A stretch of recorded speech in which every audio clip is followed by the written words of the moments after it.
Mire, esto está bueno y se pone mejor, como dice Pepe, porque esto es un tema que muchas veces pasa y que muy poco se habla. Y es que, mire, siempre las relaciones familiares son sinónimo de paz. En ocasiones, quienes más queremos pueden ejercer presión, manipular emocionalmente o a veces hasta cruzar límites que terminan afectando nuestra salud mental. Ahora bien, ¿cómo podemos identificar esas conductas? ¿Es posible poner límites sin romper esa relación?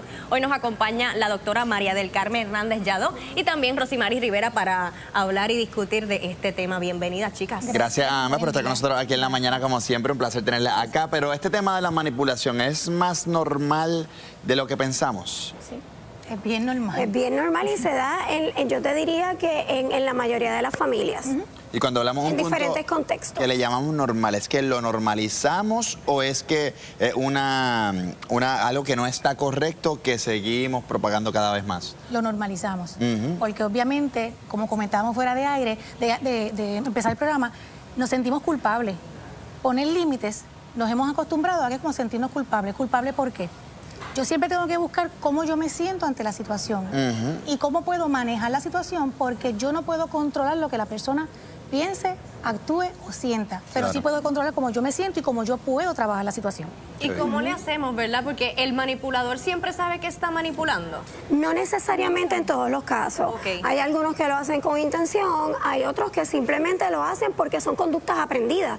Quizás por otras generaciones, por sus padres, ¿verdad? O que simplemente adquirieron algo cuando lo hicieron una vez y por lo tanto por el refuerzo negativo, ¿verdad? Porque lo conseguí, lo siguen haciendo y lo repiten. Desarrollaron un patrón. Y desarrollan un patrón. Y si damos ejemplos concretos, ¿cuáles son esas formas más comunes de manipular?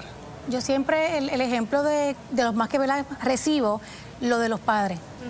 Que los jóvenes, por ejemplo, dicen, no, porque mi mamá constantemente me dice que tanto sacrificio que ella ha hecho para mí o todo lo que ha hecho para mí y ahora yo no le dedico tiempo.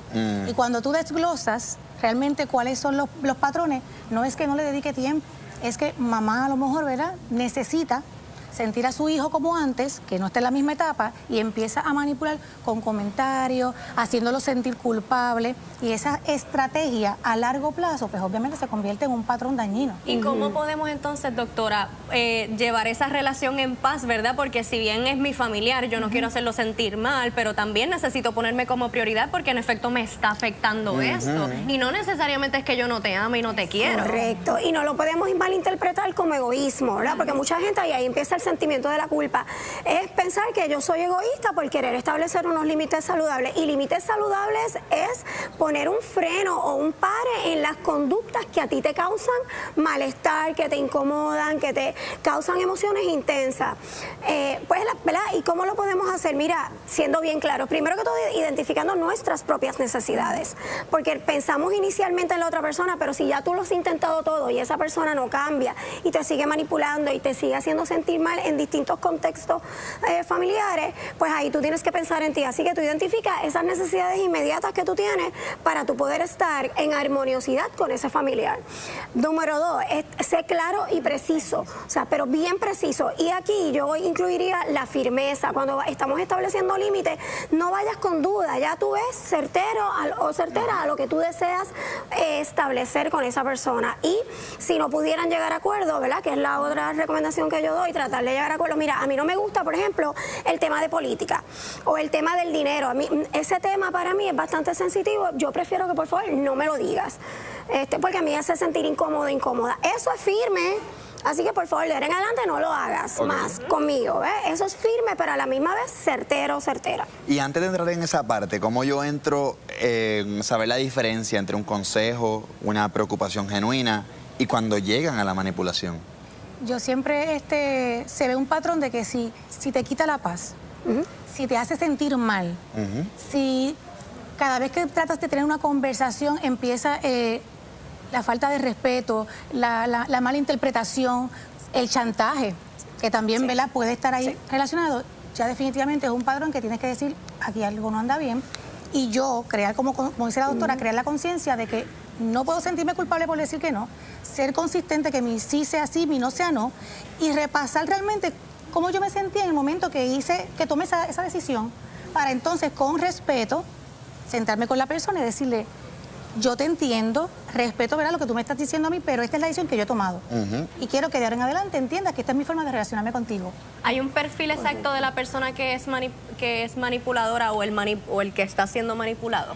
Ellos suelen ser bien, ellos y ellas, ¿verdad? Pueden ser bien verbales, son personas bien comunicativas, bien observadores y observadoras, trabajan con las vulnerabilidades del familiar, ¿verdad? Que quieren manipular, ya sea por la parte económica, por la parte sentimental, siempre el manipulador va a querer algo a cambio, siempre. Así que es bien importante, ¿verdad?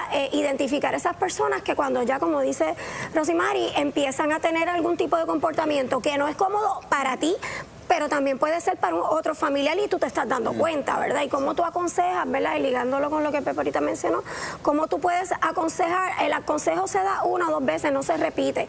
Algo bien importante de la manipulación y de establecer los límites es que no seas repetitivo o repetitiva. Dilo 1 vez, 2 veces como máximo y hasta aquí llegamos. Y si tienes que, ¿verdad?, incluso buscar un distanciamiento saludable, también. Hay veces que los distanciamientos a nivel familiar suelen ser saludables hasta llegar al punto de resolverlo a largo plazo. Y eso le añado a lo que dice la doctora, que es un acto de amor propio. Porque tristemente pensamos que es egoísmo. Cada vez que nosotros centralizamos en pensar en lo que yo siento y en lo que yo deseo hacer, pensamos que es un acto de egoísmo. No lo es. Es amor propio. Y mientras más sano tú estés en esa relación, mejor va a fluir entonces esa convivencia familiar. Claro, y hay que, bueno, yo a veces pienso en que es la persona que está siendo manipulada, que a veces quiere decirle algo también, no se atreve por ese respeto que le tiene a ese familiar quizás de autoridad. Y no sentir rechazo, y no sentirse excluido, y no estar en boca de nadie, porque hablamos de la familia como un ente de unión, de armonía, y en estos tiempos más todavía. Pues yo creo que hay que establecer patrones que sean claros. Bien. Correcto. Patrones que sean claros, trabajar con firmeza, y en la vida tiene que haber un plan para todo. Los padres tienen que trabajar con la realidad de sus hijos y los hijos tienen que ver con la realidad de sus padres. Y ser responsables con uno mismo, porque independientemente somos entes individuales. Miren, los límites es autocuidado, es amor propio, es cariño y tú estar en bienestar independientemente de las circunstancias. Firmeza, claridad y límites. Ahí está. Gracias por estar con nosotros aquí en la mañana, como siempre, un gusto tenerlo acá. Y ahora seguimos con más de La Mañana. Vamos con Tole, que nos cuenta qué hay en las redes sociales. Tole.